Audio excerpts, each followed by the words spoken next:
আচ্ছা বলো তো, দুধ যদি ফেটে ছানাই হয়ে যায় তাহলে এত মন খারাপ করার কি আছে? এই ছানা দিয়ে আমি আজকে একটা দারুণ রেসিপি বলবো, যা একদম রেস্টুরেন্ট স্টাইল আর খুব কম সময়ে তৈরি হয়। ঘরোয়া পদ্ধতিতে এই রেসিপিটি করেই দেখো না, রুটি বা পরাঠার সাথে কাউকে দিলে একদম সে আঙুল চেটে খাবে। নমস্কার, রান্নার নতুন রসায়নের পেজে আজ এরকমই একটি চটজলদি রেসিপি আপনাদের সকলের সাথে শেয়ার করার বড় ইচ্ছে হলো। দেখুন, আমার এখানে না দুধ ফেটে এই যে ছানা হয়ে গেছে, এটা মোটামুটি 250 গ্রাম মতন রয়েছে। এবার কি কি যাবে দেখুন।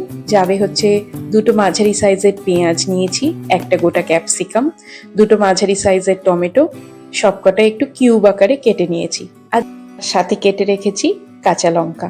এবার এখানে 1 টিস্পুন মতন আদা বাটা আছে, আর 1 টিস্পুন মতন কাঁচা লঙ্কা বাটা আছে।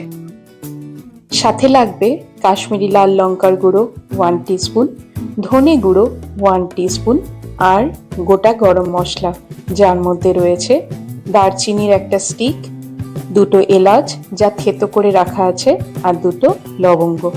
এবার এখানে নিয়েছি কাজু বাটা, 8টা মতন কাজু জল দিয়ে বেটে রাখা আছে।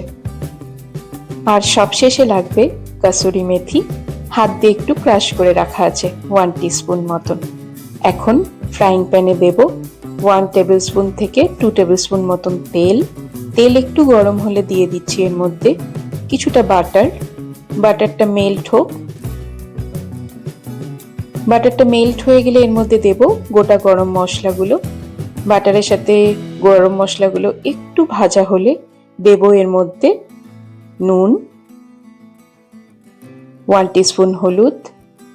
আমি প্রত্যেকটা রান্নার ব্যাপারেই বলি, তেলে হলুদটা ভেজে নিলে রংটা ভালো আসে। এখন গেল কাশ্মীরি লাল লঙ্কার গুঁড়ো আর সামান্য জল, যাতে হলুদ আর কাশ্মীরি লাল লঙ্কার গুঁড়ো পুড়ে না যায়। এখন এর মধ্যেই দিলাম ধনে গুঁড়ো। ধনে গুঁড়োটা হালকা ভাজা হলে এর মধ্যে বাটা মশলাগুলো এক এক করে দিয়ে দিতে হবে।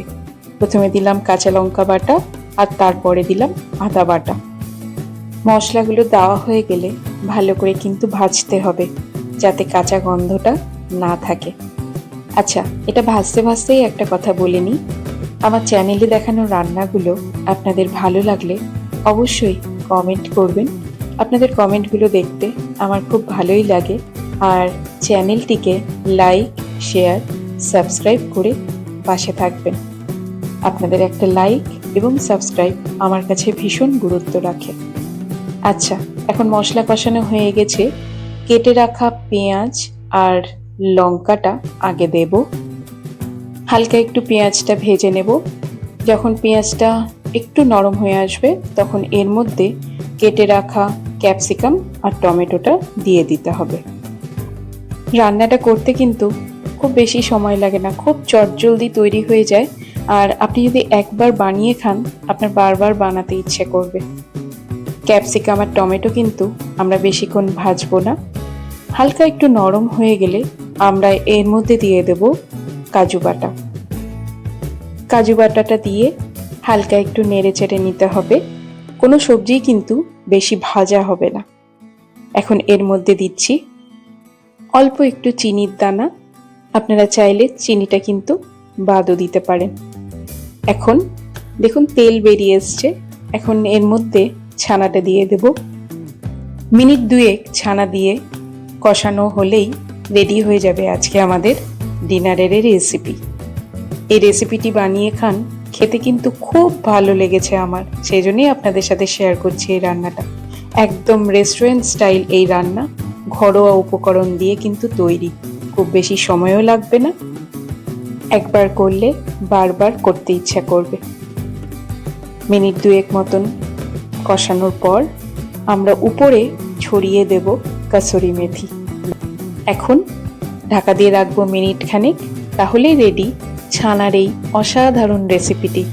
একবার বানিয়ে দেখুন, বারবার বানানোর ইচ্ছা করবে। আজকের রেসিপিটি আপনাদের কেমন লাগলো তা অবশ্যই কমেন্ট করে জানাবেন। আর আজকের মতন এখানেই শেষ। এরপরে আরও একটি রেসিপি নিয়ে হাজির হব। ধন্যবাদ।